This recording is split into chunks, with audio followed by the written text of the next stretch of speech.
और भाजपा गठबंधन के राष्ट्रीय लोकदल के जो हमारे दोनों प्रत्याशी नगीना सुरक्षित लोकसभा से आज नामांकन दाखिल किया है, मैं उनको अग्रिम रूप से दोनों लोकसभा सीटों पर विजयी होने की शुभकामनाएं देता हूं। और इसमें कोई संशय नहीं है कि इस बार उत्तर प्रदेश की 80 की 80 लोकसभा सीटें भाजपा गठबंधन जीतेगा। इंडी गठबंधन ना तो प्रत्याशी तय कर पा रहे हैं वो लोग, ना नेता तय कर पा रहे हैं। वह तितर बितर हो गया है, बिखर गया है पूरी तरीके से।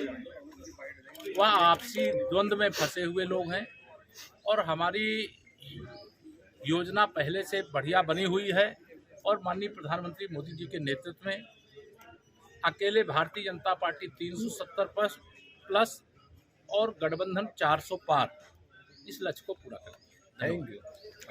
सहारनपुर लोकसभा सीट पर जिस ढंग से जाति धर्म संप्रदाय से ऊपर उठकर लोग लाखों की संख्या में सड़क पर निकले हैं नामांकन सभा में, हम दावे के साथ कह सकते हैं कि यहाँ के लोकप्रिय प्रत्याशी आदरणीय राघव लखनपाल शर्मा जी प्रचंड बहुमत से जीत करके देश की सबसे बड़ी पंचायत में जा रहे हैं। एक तरफा चुनाव है, विपक्ष की पूरी तरह से जमानत जब्त हो रही है। राघव लखनपाल शर्मा जी की जीत मोदी जी की गरीब कल्याण योजनाओं की जीत है, उत्तर प्रदेश के कानून के राज की जीत है। मैं सहारनपुर के लोगों का बहुत बहुत अभिनंदन करता हूं, उन्हें बधाइयां देता हूं। धन्यवाद देना चाहता हूं अपने नेता आदरणीय जयंत चौधरी जी का, देश के यशस्वी प्रधानमंत्री आदरणीय नरेंद्र मोदी जी का, देश के हमारे प्रदेश के उप मुख्यमंत्री आदरणीय योगी आदित्यनाथ जी का। बहुत थोड़ी उम्र में उन्होंने विश्वास करने का काम किया और बिजनौर जैसी पावन धरती, जहाँ मेरे स्वर्गीय पिता संजय चौहान जी को भी 2009 के अंदर यहाँ की जनता ने सांसद बनाने का काम किया था, वहाँ से प्रतिनिधित्व करने का मौका दिया, पार्टिसिपेट करने का मौका दिया, कंटेस्ट करने का मौका दिया। मैं आभार करता हूँ। लोकतंत्र में ऐसी कोई व्यवस्था नहीं है कि आप निर्विरोध हो जाए, तो कोई ना कोई चुनाव लड़ता है, चुनाव लड़ेंगे। प्राथमिकता बिजनौर का विकास और विकसित भारत के संकल्प में बिजनौर लोकसभा, बिजनौर विधानसभा और 5 विधानसभाओं की भूमिका रहे, इसको सुनिश्चित करने का काम सदन के अंदर। नामांकन चुनाव में करना एक प्रक्रिया है और आज नामांकन करने का अंतिम दिन था। हम लोगों ने पहले से ही निर्धारित किया हुआ कि 27 तारीख में नामांकन करने का काम करेंगे और उसी के निमित्त ये सभा का भी आयोजन किया गया और नामांकन का भी कार्यक्रम हुआ, जिसमें हमारे उत्तर प्रदेश के डिप्टी सीएम ब्रजेश पाठक जी का आगमन हुआ है और उन्होंने अपने संबोधन के माध्यम से सभी कार्यकर्ताओं को, भारतीय जनता पार्टी के लोगों को और आरएलडी के सहयोगी दल के साथियों को अपना संदेश देने का काम किया है, ताकि हम लोग चुनाव में लग करके अच्छा परिणाम निकालने का काम कर सकें। चुनाव का समीकरण बहुत अच्छा है, बहुत जोश है, बहुत उत्साह है। लोग तारीख का इंतजार कर रहे हैं, जैसे तारीख आ जाएगी उसमें परिणाम निकालने के लिए लोग तत्पर हैं। देखिएगा, पहली बात तो यह है कि मुद्दे हमारी भारतीय जनता पार्टी की सरकार ने उनका हल करने में कमी नहीं छोड़ी। जिन विषयों को हल करने की आवश्यकता थी उन विषयों पर हमारी सरकार ने निर्णय भी किए हैं और काम भी किए हैं। सरकार का काम सड़क, बिजली, पानी, कानून व्यवस्था, चिकित्सा, शिक्षा, इन सबको ठीक करने का होता है, उन्हीं पर हमारी सरकार ने काम किया है। जितना अपराध उनके दल की सरकार में हुआ किसी से छुपा हुआ नहीं है। महिला एक बाजार तक नहीं जा सकती थी। आज बिजनौर की सम्मानित जनता के आशीर्वाद से अपने नेता माननीय जयंत चौधरी जी, देश के यशस्वी प्रधानमंत्री आदरणीय नरेंद्र मोदी जी, आदरणीय योगी आदित्यनाथ जी के आशीर्वाद से जो है बिजनौर लोकसभा का नॉमिनेशन करने का काम किया।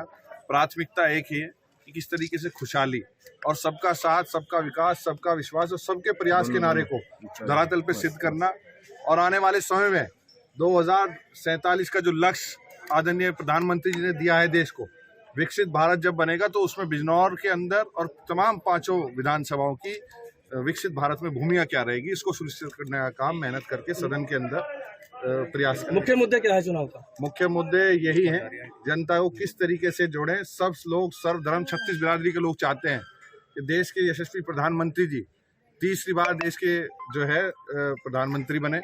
और जो बिजनौर क्षेत्र की जनता है, हमारे क्षेत्र में किसान, नौजवान, मजदूर, तमाम सर्व समाज के लोग किस तरीके से तरक्की के पद पे चलें, बिजनौर को हम कैसे मुख्यधारा से कनेक्टिविटी कैसे बेहतर बना सकें, बाढ़ की समस्याओं को कैसे दूर कर सकें, इन सभी प्राथमिक मुद्दों को लेकर चलें। अच्छा, घनश्याम जी को पार्टी के नेतृत्व में माननीय प्रधानमंत्री जी ने और पार्टी के नेतृत्व में उनको टिकट दिया है। आज उनका नामांकन है और मैं कहना चाहता हूं कि भाई ये रामपुर का एक इतिहास लिखा जाएगा जिसमें रामपुर की सीट जीतेगी। देखो, विपक्ष हताश है, उन्हें पता है माननीय मोदी जी की पूर्ण बहुमत के साथ सरकार बन रही है और सभी कोई ना कोई टिकट लेना नहीं चाहता, जबरदस्ती किसी को लड़ाने की बात हो रही है।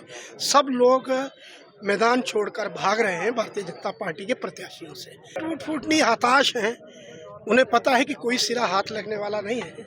400 पार मानिए जो पार्टी का एक नारा है, उससे भी आगे पार्टी की सीटें निकलने वाली हैं और यहाँ पर बहुत पूर्ण बहुमत को, मतलब पूरी कई लाख वोट से यहाँ से घनश्याम जी। देखिए, मुझे नहीं लगता आमने सामने, आप लोग कह रहे हैं वो ना कभी आमने सामने आए हैं ना आमने सामने रहेंगे। नेतृत्व को बहुत बहुत धन्यवाद देना चाहता हूँ, क्योंकि मैंने पहले भी उपचुनाव लड़ा था और फिर दोबारा से पार्टी ने फिर मुझ पर विश्वास जताया है, लेकिन मैं उस विश्वास को पूर्ण करने में और सक्षम हूँ और लेके जनता के बीच में रहकर मैंने जो सेवा की है, आज जनता जनपद रामपुर की सब जानती है और अच्छे बुरे को पहचानती है। इसीलिए आज देखने को मिल रहा है आपके तारीख के सामने कोई ढूंढे से नहीं मिल रहा। भारतीय जनता पार्टी की ऐसे उद्देश्य में जा रही है और पूरी लहर हमारे यूपी में, भारत में मोदी जी की लहर और मेरे ख्याल से हमारे 400 का नारा हमारी पार्टी आपकी बार 400 पार और 400 सीटों से ज्यादा हम लोग जीतने जा रहे हैं। उनकी पार्टी वो जाने, हमने हमारी पार्टी का कार्यकर्ता एक कार्यकर्ता पार्टी के लिए काम कर रहा है और बूथ से लेकर जिले तक हर काम जो भी दायित्व सौंपा गया है उस पर अपना काम कर रहा है। नहीं, देखिए, हमारे माननीय राठौर साहब हमारे साथ में है, माननीय हमारे नकवी जी हमारे साथ में है, ये सब लोग आए, इनका हमें प्यार मिला, आशीर्वाद मिला और बड़ों का आशीर्वाद जब मिलता है ना, तो भगवान का आशीर्वाद मिलता है।